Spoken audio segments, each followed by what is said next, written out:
Joe, thank you. We need to get to Lansing right now, where protests continue as controversy surrounds the governor's budget proposals and a public act. 24-hour News 8's Tony Tagliavia is there live now with what's happening. Tony?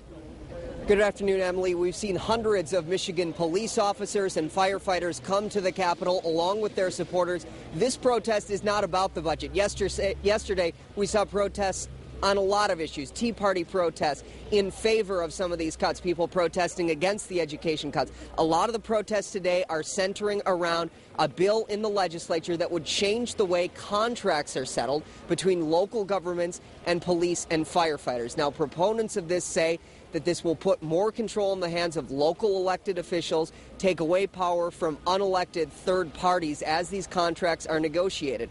And a state report says while this might cost the state a little bit more money, it should save local governments money. So we're talking with some of the protesters, including Grand Rapids police officer Dave Leonard, a former president of the union. You've heard those arguments for this. They say it could save local governments money, that it's putting more power in the hands of the people that are elected by the citizens. Why isn't this a good idea? Well, it's not the case at all. I mean, number one, it's a very rarely used tool that's basically designed to prevent labor unrest when both parties get to a point of complete impasse. So it really, repeal would threaten public safety because, anything on up to including strikes, work stoppages, these kind of things that would jeopardize the safety of the public would ensue if there is not an orderly procedural way of resolving contractual impasse.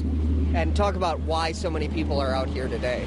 Because this proposal to repeal this is horrible legislation. This will send back our ability to recruit and retain professional police officers and firefighters some 40 years back in the past. This is just a bad proposal. Officer Dave Leonard will be talking about this more throughout the day. Another reason a lot of people here today is because there is a hearing on this issue in this building right across the street. That's where we'll be headed very shortly to hear more argument on this, and you'll hear more from local police officers and firefighters as well. That's all later today on 24-hour News 8. Live at the Capitol, Tony Tagliavia, 24-hour News 8. Thank you, Tony. We have team coverage again in Lansing today, covering the protests and anything else that happens in the Capitol. You can keep up with the state budget controversy and how it impacts you at michigan.onpolitics.com.